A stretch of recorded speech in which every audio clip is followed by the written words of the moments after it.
Assalamualaikum warahmatullahi wabarakatuh. Para pembelajar, sahabat yang dirahmati Allah, alhamdulillah pada pagi hari ini kita bisa bertemu kembali dalam pembelajaran statistik pendidikan. Kita akan membahas pada pagi hari ini adalah uji korelasi Spearman atau yang disebut dengan korelasi Rho. Ini membacanya adalah Rho. Kapan kita menggunakan korelasi Spearman? Yang pertama adalah ketika kita ingin mengetahui hubungan antara dua variabel atau lebih, tapi datanya, angkanya adalah data ordinal, data ordinal. Ini contoh skala ordinal. Yang pertama biasanya kita sering mendengar atau suka menuliskan ranking, ranking 1, ranking 2. Berarti dia datanya adalah ordinal. Ini the first, the second, itu disebut dengan data ordinal, peringkat, ranking 1, ranking 2, ranking 3. Kemudian jarak atau interval antar tingkatan juga tidak harus sama, Ini nomor 1 dengan nomor 2 tentu saja kalau the first itu lebih tinggi dibandingkan dengan nomor 3 dan nomor 4. Ini contoh dalam pengukuran atau dalam penilaian atau assessment. Biasanya kita menggunakan dalam assessment sikap itu ada menggunakan skala sikap. Ini contoh saja ya. Pembelajaran PAI di sekolah tidak penting. Nah, maka kita menggunakan skala sikap. Misalnya siswa ada yang menuliskan ini SS sangat setuju, kemudian setuju. Nah, biasanya di sini ada netral ya. Netral. Mungkin kalau di budaya Indonesia, budaya bangsa kita tidak begitu muncul netralnya. Masa netral nilainya 3 begitu. Maka ini ada beberapa yang netral itu dihilangkan. Sangat setuju, jika siswa menjawab sangat setuju maka nilainya 1 ya.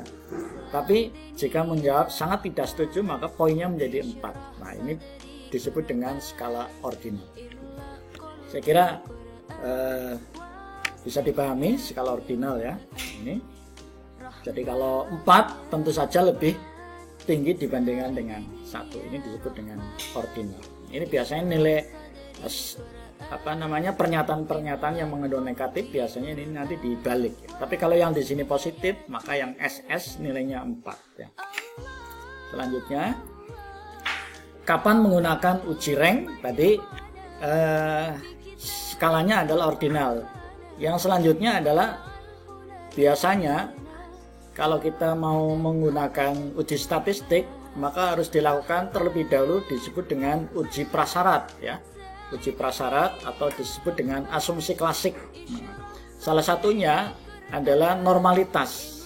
Jadi kalau datanya adalah normal maka menggunakan Pearson ya. Tapi kalau datanya tidak normal ya, maka bisa menggunakan Spearman. Nah, ini kemudahannya menggunakan Spearman, datanya tidak harus normal. Mungkin pada kesempatan selanjutnya kita akan mengetahui bagaimana cara menguji bahwa data itu adalah normal. Yang selanjutnya rumusnya ya. Rumusnya RS, ini cara membacanya korelasi Spearman, RS Spearman. Kalau yang kemarin kan RXY ya. RXY itu adalah korelasi X dengan Y tapi menggunakan rumus Pearson ya. Ini 1 adalah konstanta, kemudian 6 adalah konstanta. Berarti cara membacanya 1 dikurangi ya 6 kali ya sigma ini jumlah, kemudian D kuadrat, D derajat perbedaan antara nanti X dengan Y ya. Nanti ini akan lebih jelas dengan tabelnya, tabel kerja. Kemudian dibagi dengan N. N ini responden atau jumlah peserta, kemudian dikalikan N kuadrat dikurangi 1.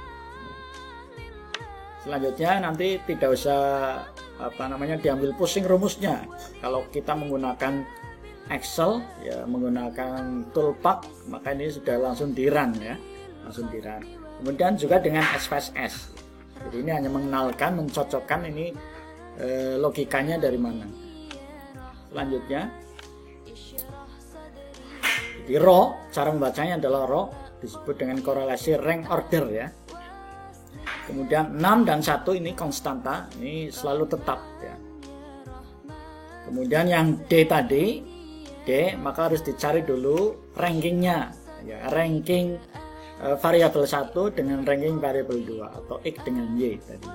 Nah, ini rumus ini hanya cocok bagi responden atau jumlah penelitian yang terbatas, yaitu di bawah 30. Sementara yang di atas 30 maka menggunakan rumus lain. Sementara kita ajarkan dulu menggunakan yang 30 ya, 30. Selanjutnya ya, cara komputasi mencari R hitungnya atau row hitung atau disebut dengan row observasi ya. Yang pertama teorinya, lakukan ranking ya. Ranking dari datanya nanti di ranking. Yang ini contoh datanya. Ini data X, kemudian data Y. Maka yang X ini nanti dibuat ranking terlebih dahulu. Dari sebaran data X ini, maka yang dibuat yang ranking 1 yang nomor berapa? Nah, ini nomor 4. Nanti ada caranya biar cepat ya. Caranya biar cepat meranking ini dengan cepat ya. Kemudian Y-nya juga begitu, Y-nya 63, 45, 60, 50. Ini yang nilai yang paling tinggi mana? Yang paling tinggi itu yang nanti dibuat ranking ya. 65, ini nanti ranking 1. Kemudian cara yang kedua, kita balik lagi ke atas. Carilah nilai D, perbedaan ranking ya. Cari perbedaan ranking dengan cara ranking X itu dikurangi dengan ranking Y ya. Rankingnya yang ini ya, dikurangi, ini disebut dengan perbedaan. Nanti ada caranya 8 setelah kita ketahui rankingnya ini, kemudian dikurangi ini X dikurangi Y ya, dikurangi Y. 8 kurangi 5, 8 kurangi 3, 5 dan seterusnya. Nanti kita komputasikan cara yang cepat. Kemudian yang selanjutnya cari nilai D kuadrat perbedaannya ya, kuadratkan. Yang tadi ini dikuadratkan, 5 dikuadratkan 25, 6 dikuadratkan 35. Ini dalam rangka menghilangkan yang negatif, maka harus dipositifkan dengan cara dikuadratkan. Nanti kita praktekkan ya, praktekkan. Yang selanjutnya menghitung row dengan rumus, tadi rumusnya, kemudian menginterpretasikan, kemudian cara interpretasi adalah membandingkan row hitung dengan tabel ya. Jadi nanti ada tabelnya. Kalau yang cara Pearson itu tabelnya product moment. Kalau ini tabelnya adalah gunakan tabel row. Nanti para sahabat pembelajar bisa download atau mencari di buku statistik, biasanya ada lampirannya. Lampirannya disebut dengan tabel korelasi row ya. Wujudnya bagaimana tabelnya? Tabelnya saya sudah, nah ini. Jadi cari tabelnya. Tabelnya ini. Tabel nilai row, korelasi row. Row itu artinya adalah Spearman ya. Yang selanjutnya, kemudian kita bandingkan ya, dibandingkan jika row hitungnya lebih besar dari row tabel, maka H0-nya ditolak dan HA-nya diterima. Saya kira begitu, kita langsung praktekkan ya. Kita langsung praktekkan. Ini nanti ini dikopikan, caranya dikopikan ke dalam Excel. Dalam Excel ya. Ke dalam Excel. Ya baik, ini datanya ya. Datanya data X dengan data Y.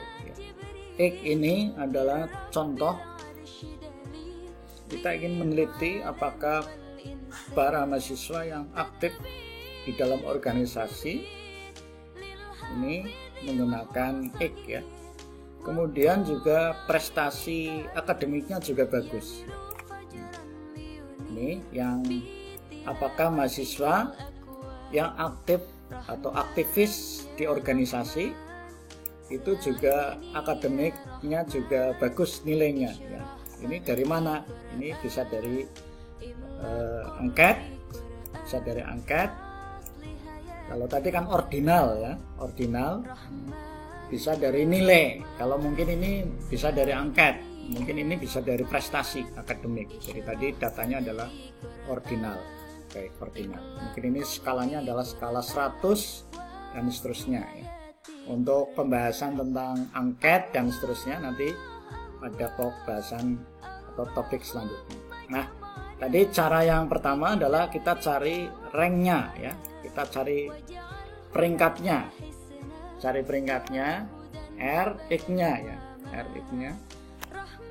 Caranya bagaimana? Caranya di sini tulis sama dengan kemudian rank ya, rank. Nah, di sini sudah ada pilihannya ya, rank. Nah, di sini yang di sini rank. Kemudian AFG, average, rank average. Tulis saja AFG. Kemudian kurung buka. Di sini ada numbernya yang mau kita rankkan kan 37 ini ya, 37 sampai ke sel berapa ini? Sel C.